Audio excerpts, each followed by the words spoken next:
Hello and welcome to a history essay writing guide for the undergraduate level. My name's Dr. Christopher Smith. This guide is based on my work and that of my colleague Dr. Darren Reid. This essay writing guide will cover a number of different aspects of essay writing. We'll look at introduction, research and preparation, the question that you're asking, how to plan your essays, how to research your essays, how to structure those essays, why you need to consider historiography, how one frames an argument, how one incorporates quotations, and how one presents citations and bibliographies. So let's begin. So academic writing must be detailed, clear, analytically thoughtful, methodologically transparent, and accessible to educated readers. It should communicate complex ideas in a clear and logical way, whilst demonstrating that it understands its own place within the wider research which has been carried out on any given topic. Accomplishing all of these is not necessarily easy, which is why I've produced this guide. So in this guide, I hope to give you an insight into some of the ways in which you can approach your essay writing and coursework creation. Much of what we will talk about here is just as relevant to other forms of coursework construction, such as documentary making, podcast production, and so on and so forth. So I've organised it into three main sections, each focused on a different area of coursework creation. So the first is about research and preparation and is primarily concerned with the work you do before you start writing. The second is writing and presentation, and this is primarily concerned with how you go about writing your project. And the third draws together important points which we try to anticipate and answer as we go throughout the course of the presentation. So this presentation is not meant to be a definitive guide to the writing process. Anything I tell you is not really meant to be prescriptive, it's merely meant to be a way of doing something, a potential pathway to achieving your aims. There are many books on this subject, on how to write an essay, which I would suggest you take a look at. And I'll include a bibliography at the end for this purpose. And you should also never just listen to me. If I say something which is contradicted by your own tutors, then you must, of course, listen to them. So let's go through some objectives of an essay. To systematically explore a given topic, to analyse arguments and evidence, to demonstrate a sophisticated awareness of the historiography and broader problems raised by the question or topic, to apply subject knowledge and sound historical methods to a problem, to produce a clear and elegantly written piece of writing, to develop a persuasive argument which shows what you're trying to demonstrate. So the production of your coursework begins long before you actually sit down and begin writing it. It begins when you start to explore the topics which interest you, continuing each time you visit a library or engage with an academic text. Research and preparation is key to producing a successful piece of coursework. As such, a significant amount of time should be set aside to ensure that, when it comes to time to write, you have a wide range of knowledge and perspectives upon which to draw. This is also the stage in the process during which you should aim to organise your thoughts and your research, developing a plan that will allow you to begin the writing process in a logical and ordered manner. By the time you have finished researching and planning your work, you should already have a clear sense of what your essay will say and how it will accomplish its goals.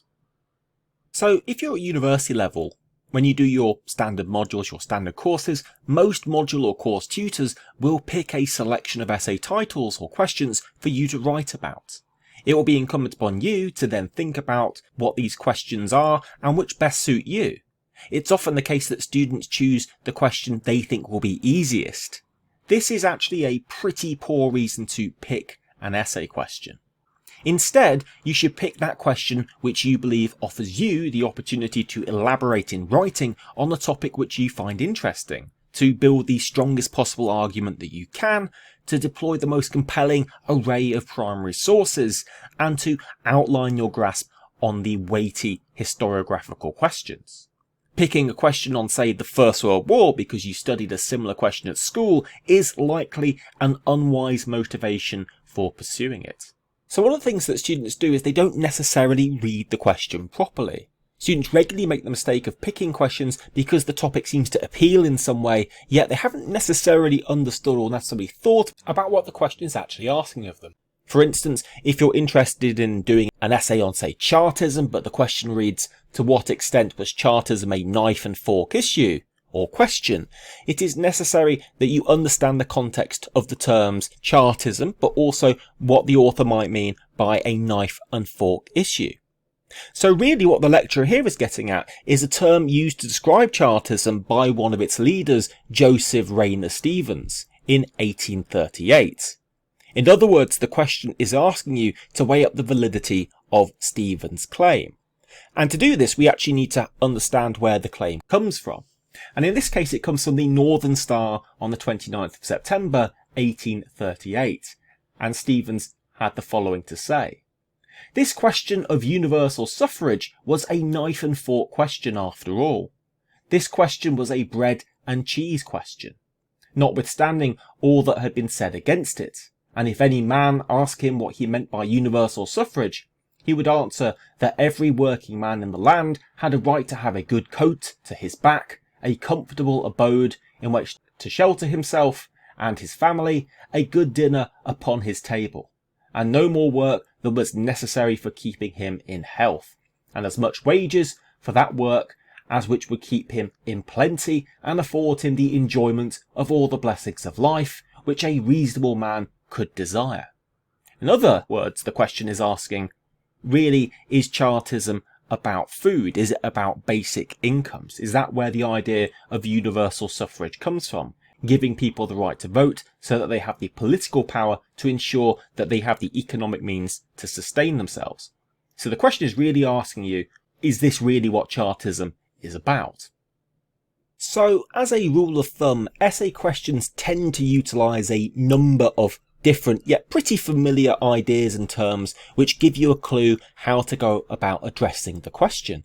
So here is a very short and far from exclusive glossary of terms you might find in essay questions. Analyse.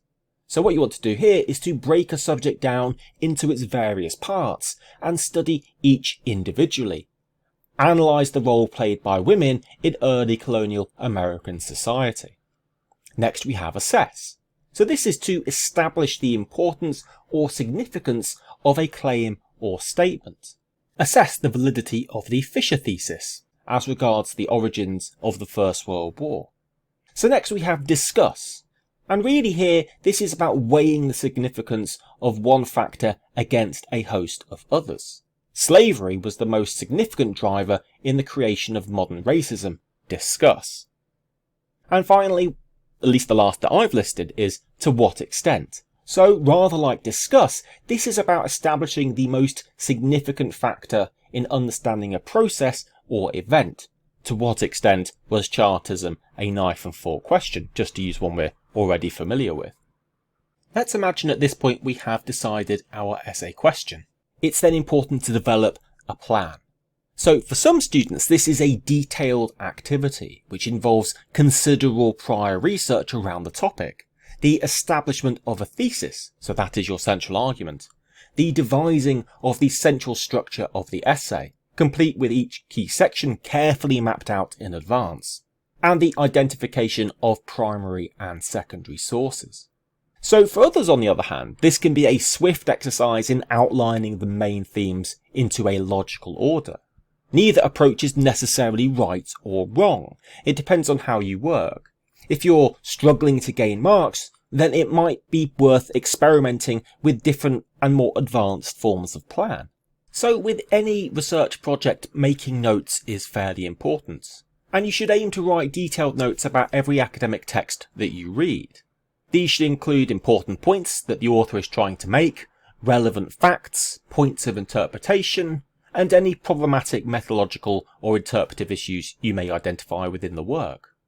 For every note that you write, make sure that you write down the page number from which that specific idea was taken, as well as the full bibliographical details. This will make referencing your essay comparatively easy, as you will not only know the text, but the exact page numbers from which the specific detail has been taken. If you're taking notes, ensure that you mark any direct quotes as such. It might also be useful to add in your own thoughts relative to the material you are looking at. Do you agree with what the historian says? And you also need to make sure that you are clearly delineating your own thoughts from those of the scholar, taking care to mark any direct quotes appropriately so that you can adequately reference your essay later. So in other words, you don't want to be in the position where you're putting in direct quotations which you think are your own notes, because that way you might be accused of something like plagiarism and you'll be indulging in poor scholarly practice. So here's an example of how I've done some notes of my own on the screen, and these come from primary sources taken from the National Archives in Kew, London. And as you can see, I've got my own notes, but I've also got direct quotations included, and these are clearly marked out with their quotation mark. And you can see that the full details of each letter which I'm quoting from are included as well. So you've gone away and you've done some reading, you've begun planning, and you're beginning to develop an idea about the essay question and the essay that you want to write. So one of the things you're going to have to do is come up with a thesis or an argument. And the thesis is one of the most important aspects of your paper. It's the central argument around which your essay should revolve. In essence, a thesis is the intellectual core of your paper, providing you with a unifying idea around which the rest of your essay should be constructed. A thesis should be relatively deep and analytical in nature. Your thesis should appear within the introduction of your essay and should be summarised or summarisable in around 1 to 3 sentences of discussion, which focuses on the purpose of your essay. What is it that you intend to show? Your essay is not a murder mystery. You don't reveal the outcome at the very end of the piece of work. So this, what we're talking about, is a thesis statement. Your thesis statement should answer your chosen essay question. Your essay should then prove your thesis statement. That is what you're setting out in your essay to do, is to show, this is my argument, this is why it is true. Your thesis statement should answer your chosen essay question. Your essay should then prove your thesis statement. A thesis statement should not be too broad. It should be focused on your essay question and should develop as a result of the research that you've carried out, and not the other way around. Don't place the cart before the horse. The thesis should emerge out of your research. As you read academic books and articles and engage with primary relevant research, you should begin to develop a central argument in response to that material. So this might be agreement with it. Then again, it might be disagreement. Alternatively, it might suggest, well, actually, this is all very well and good, but there are other issues which we might also think about as well, which add to both of these sets of arguments. Your thesis statement should answer the essay question while setting up a deep analytical discussion about your topic. A thesis statement needs to be both intellectually deep and concise. Emphasis on concise. It should answer your question by setting up an argument which must be proven in the rest of your essay. Remember, your thesis statement does not need to prove anything. That's the purpose of the rest of your paper. It does, however, need to set up the core arguments which your paper will aim to prove. So on the right hand side of the screen, I have an example from one of my own essays. This essay demonstrates that from the foundation of the professionalised intelligence community in 1909 to the end of the Second World War, despite a massive expansion in the size of the female workforce, MI5's perception and recruitment of women was marked by considerable continuity of attitude regarding the inappropriateness of women to operate at senior levels within the agency. This is not only an interesting insight into the culture of Britain's intelligence services, but is also a reflection of the continuity in attitudes towards women in wartime Britain, more generally in the first half of the 20th century. And this is from R.F. Toy and Smith C, 2017, Women in the Shadow War, Gender, Class and MI5 in the Second World War. And this can be found in Women's History Review, 27, number 5. So in this case, myself and Toy argue that the women of MI5 during the Second World War demonstrate that the life and role and status of women continued along pre-war trends. The Second World War did not catalyse progressive social change for them.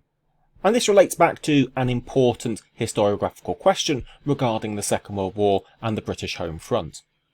So you've read around the secondary literature, you might have even looked at some primary sources, and you've begun developing a thesis. But before you begin writing, it's worth reading even further around your chosen topic and doing so in some detail. To begin, you might well find it useful to consult the module guides provided by your tutors. These will usually include lists of suggested readings. Most tutors also provide readings each week for your seminars and workshops, and perhaps even lectures. However, it's expected usually at the university level that for good marks that you should conduct your own research, independent of suggested readings. Lists of the works you cite should also be supplied in a bibliography at the end of your essay. So how many sources should you be citing? Well, as I tell my own students, how long is a piece of string? This is really dependent on your essay, how well you've used your materials, and what you're trying to actually do with the material that you've looked at. However, for an essay of around, say, 2,000 to 2,500 words, a bibliography comprised of fewer than 10 items will likely prove a cause for some concern as to the quality and depth of the research underpinning your work. Though not always essential, particularly to students in their first years, primary sources, the surviving evidence during an historical period or event, or penned by eyewitnesses of those events, are often an important component of essays. While researching your essay, be sure to identify an array of primary source materials with which to illustrate and strengthen your arguments. If the primary sources you discover undermine your working thesis, do not discard them. Instead, try to think about why the source may not be as reflective of the issue as others. Or potentially, you may wish to consider altering your argument. After all, your argument might well be wrong. Remember, history is an evidence-based, scholarly discipline. Historians bend their conclusions to meet the facts, not the facts to meet their conclusions. Primary sources include, but are not limited to, historical newspapers, diaries, autobiographies, state documents, photographs, organisational records, oral histories, novels, poems, and so on and so forth. Anything produced or written at the time that you're studying could count as a primary source. So I've also provided a short list on the screen of potential online repositories of primary sources which you might find useful. So primary sources are great, but what about the meat of the work you'll be reading? This will probably be the work of historians. So your essay will primarily be built around your reading of the secondary literature. Secondary sources are works written about an historical topic, after the fact by historians. Each of your module guides, which will be supplied by your tutors, will usually come with a list of suggested readings. Appropriate secondary material can usually be found at the back of these. But you might also want to look at the actual works you're reading themselves. So monographs are highly detailed subject-specific research books, and they will include notes and a bibliography of their own, and you might be able to find material worth looking at in these. Similarly, textbooks provide introductory material, usually designed for students, so these can be good to take a look at and to mine. We also have popular histories, which are usually introductory texts written for mass consumption by the public. We also have scholarly articles. These are usually detailed pieces of work, usually about 20 to 30 pages long, and they tend to be published in peer-reviewed journals. Rather like monographs, you might want to dig into their notes and their bibliographies in order to find other things for you to look at. And we also have things like edited collections. So these are usually books which have chapters written by different scholars, and they, rather like articles, tend to be fairly dense in terms of their material. So a word of warning. So there is a lot of material on the internet, published on blogs or websites, which appear to be relevant. And these are not necessarily to be avoided, but they should be treated with considerable caution. The content is unlikely to have been peer-reviewed. It's not likely designed for study at the degree level, and some of it is outright mendacious. Remember, we live in a world of alternative facts. Wikipedia, for example, can be edited by anybody, regardless of whatever axe they may wish to grind or ignorance of the topic they may wish to share. Students who utilise sources such as Wikipedia, the BBC, SpartacusEducational.com, essays.uk.com, etc. will likely be penalised by their markers, so do try to avoid non-scholarly sources. Also make sure that you make use of university libraries, public libraries. These will usually contain a great many trustworthy books and journals, as well as access to online books and chapters, again, of scholarly rigour. So in terms of looking for collections of good online material, try www.jstor.org. And there are many other similar repositories that you might want to look at. So for example, the British Library and its Ethos catalogue includes downloadable PhD theses produced in the United Kingdom. And these again are scholarly and reputable. A common question students ask is how to best structure their work. This is unsurprising, as a high quality, logical and clearly defined structure ensures evenness of coverage and helps to ensure the maintenance of the internal logic of your argument or thesis. There is, however, no right way of producing an internal essay structure. That said, there are some major do's and major don'ts, and let's just go through some of these. So let's do the do's first. So do ensure that you have a clear introduction and conclusion. Do order your essay by themes. Do limit your themes to 3 or 4. These will usually comprise the key sections of your essay. Do include a bibliography. Don't produce a narrative, potted history of an event. This will lack analytical rigour.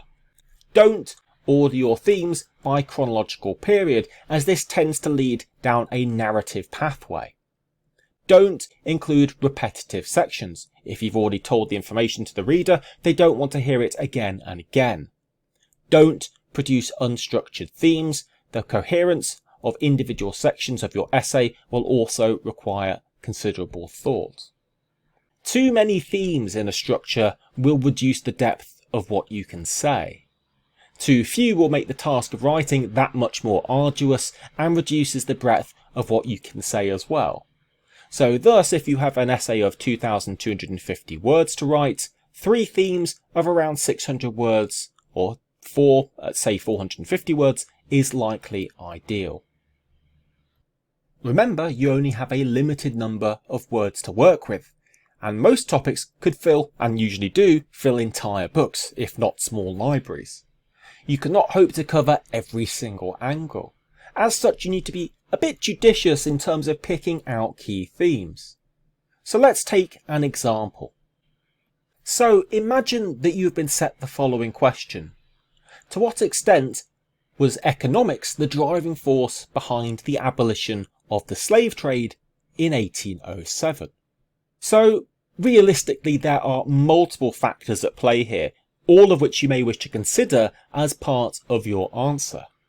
The changing nature of economics from the mercantile to the industrial capitalist system. The onset of the Enlightenment, which challenged orthodoxies regarding the rights of the individual. The spate of slave uprisings, which shattered confidence in the institution of slavery across the Eurocentric world.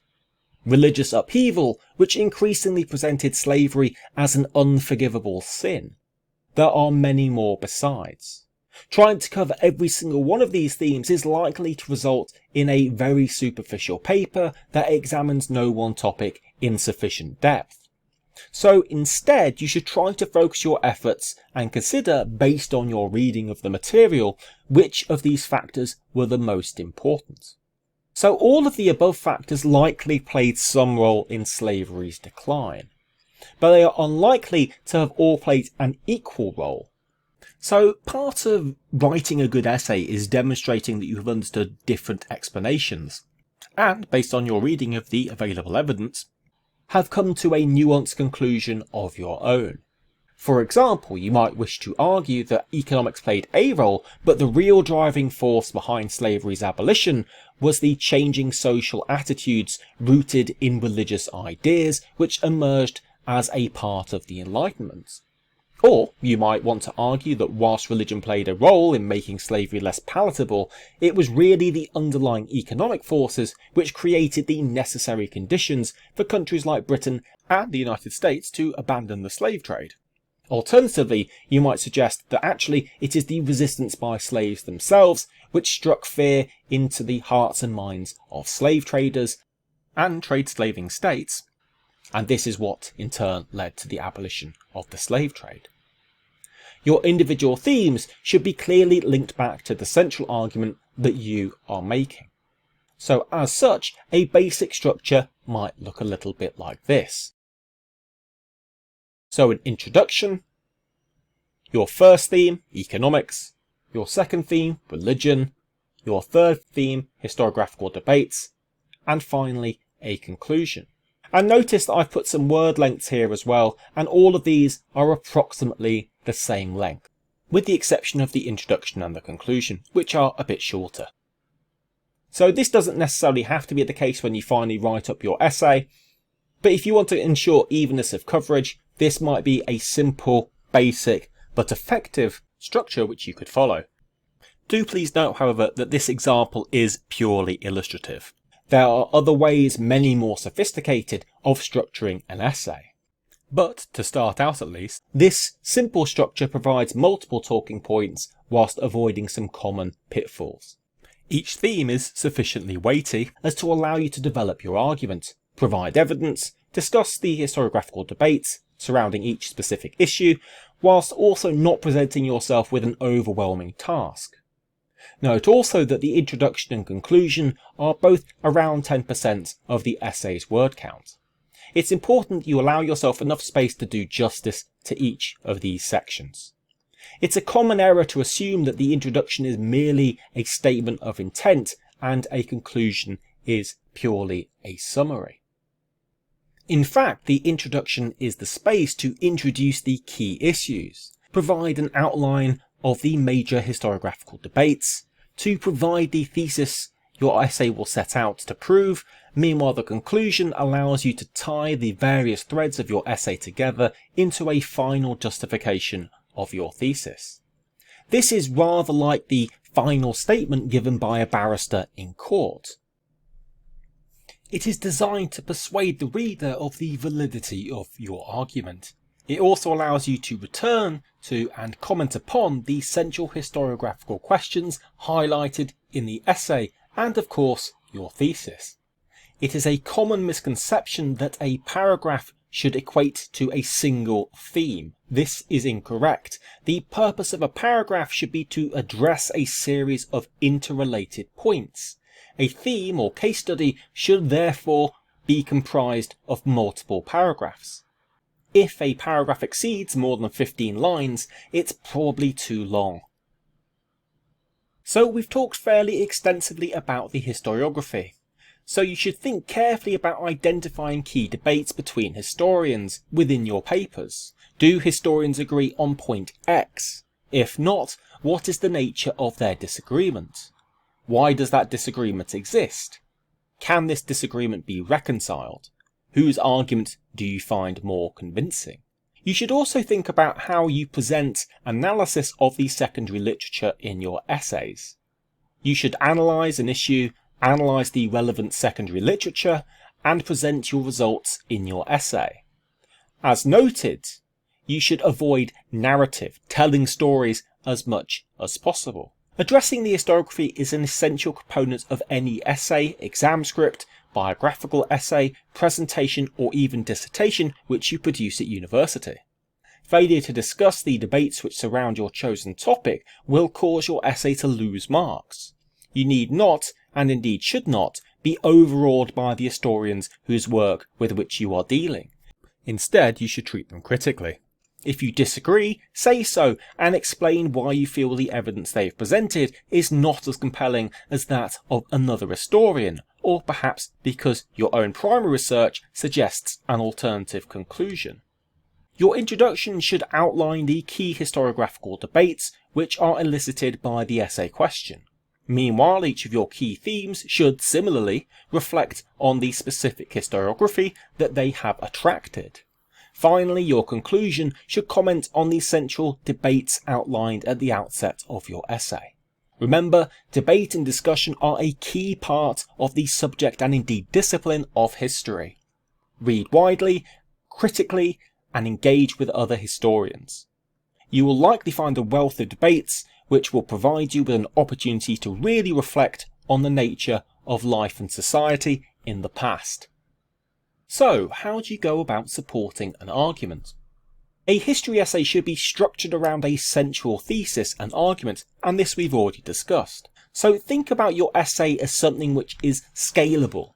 You should be able to sum up your main argument in a sentence or two, perhaps as a paragraph, and as many as a 3,000 word paper. A thesis statement is the most concise form of your paper, and if you're not able to compose such a thesis statement, you may find that you have not yet sufficiently refined your core idea. Working without a refined idea means it is possible that your paper might become unfocused. It may dance around the key issues without dealing with them directly. Think about what a question is asking of you and what your answer is going to be. Be aware of flimsy, unsubstantiated and sweeping claims. For instance, if you contend that the role of British women was changed by the First World War as a clear result of increased employment, consider the following. Is this a substantive comment? Have you proven it to be true with that sentence alone? Is this claim uncontested? The answer to each of those questions is no. You can easily solve each of these problems through the inclusion of detail and attention to nuance. You can first demonstrate that your point, that the number of women in the workplace did increase, but in which industries was this change most pronounced? In terms of nuance, what about those sectors of the industry where this was not the case? In addition, what about regions? Is this the case up and down the United Kingdom? And does that alter the argument? What of those women who entered the workplace only to leave it in 1918? If there was change, was this only temporary? If there was significant change, how many historians have interpreted this? And which set of conclusions do you feel is correct? Finally, to really develop the point, you might also include evidence from women at the time on how they felt that wartime employment to have changed their lives, if they felt that it did so at all. In other words, don't make broad claims. Provide evidence and context, and use the opportunity to pass comment on the historiography. You should also avoid taking historians' claims at face value, presenting their opinions as truth or as fact. This is called an appeal to authority. Just because a senior historian has drawn a conclusion or made a claim does not automatically make it true. Instead, present evidence which supports their claim. So, a fairly common failure by students is to overquote from the secondary literature. In fact, directly quoting such material should largely be avoided unless you are making an historiographical point, that is, a point about the scholarship dedicated to the topic or an individual historian's point of view. On the whole, you should instead paraphrase from the secondary literature. This is important for several reasons. First, it demonstrates to the reader that you have both understood and synthesized the information you have read. Second, it ensures that the vast majority of the essay is in your own words, not those of professional scholars. Don't rely on a historian to do the talking for you. An exception to this is when an historian is quoting from the primary sources. Instead, you should draw liberally on quotation from those sources, that is the primary sources, in order to demonstrate and illustrate the points you have raised. Quotations should be presented within single quotation marks. Quotations within quotations should be presented within double quotation marks. Thus, to take an example. It was now I began to develop a love for the landscape around Berkhamsted, which never left me, so that Chesterton's rather inferior political ballad of the first rain moves me still like poetry with his key line, "A storm is coming on the Chiltern Hills." Graham Greene, 1999, A Sort of Life, London, vintage 1971, page 79. Also note lengthier quotes, exceeding 4 lines of reproduced text, as in, if it is 4 or more lines of your essay, should be indented within your text, and the single quotation marks removed. Thus, how could alternative employment be found for the miners, and what could be done in the meantime to provide them with a livelihood? The social consequences of high unemployment in poverty, ill health, and low morale were all too apparent. The tensions of the general strike in 1976 and the deepening of depression a few years later brought home to me the urgency of seemingly intractable problems and the importance of economics as a discipline for resolving them. Cairncross, A.K. 1998, Living with the Century, Fife, Inix, page 2. Do not present quotations in italics. Italics should be used only to indicate the title of a publication. Thus, The Times would appear in italics. The only other times to use italics are to emphasise, and when an original author has used italics in a passage you are directly quoting from. So let's now move on to citations and your bibliography. So as I said above, when you examine academic research, be it presented in books or articles, it will usually come complete with references. These might be in the form of footnotes, endnotes, or in-text citations surrounded by brackets. The primary purpose of these notes is as a guarantor of the authenticity of the information provided. The historian, by presenting you with the precise place to find the cited material, allows you to go back and check for yourself that they have produced the information accurately and responsibly. It allows historians to check for errors, to challenge or build upon interpretations, to aid research of colleagues, and to provide the reader with the assurance that, by presenting a direct map to the original evidence, there is no malice at play. That is why it is important that you also follow the best scholarly practice. So let's consider an example. Consider that you wish to include the following piece of information, either in whole or in part, in your essay. The nationalist revival affected only a tiny sector of the population, notably right-wing politicians and journalists, and inevitably the military. Macmillan, J.F., 1995, 20th Century France, Politics and Society, 1898 to 1991. London, Edward Arnold, page 37. So, if you were utilising the APA referencing system, you will need to include a citation in your text, regardless of whether or not you are quoting or paraphrasing. Thus, you might write, the sectors of society which comprised the French nationalist revival were fairly limited. Primarily public figures on the political right of society, such as politicians, journalists, and the military. Macmillan, 1995, 37. And as you can see, the reference appearing in brackets. So this is the APA system. This tells the reader that you found this information in Macmillan's 1995 book.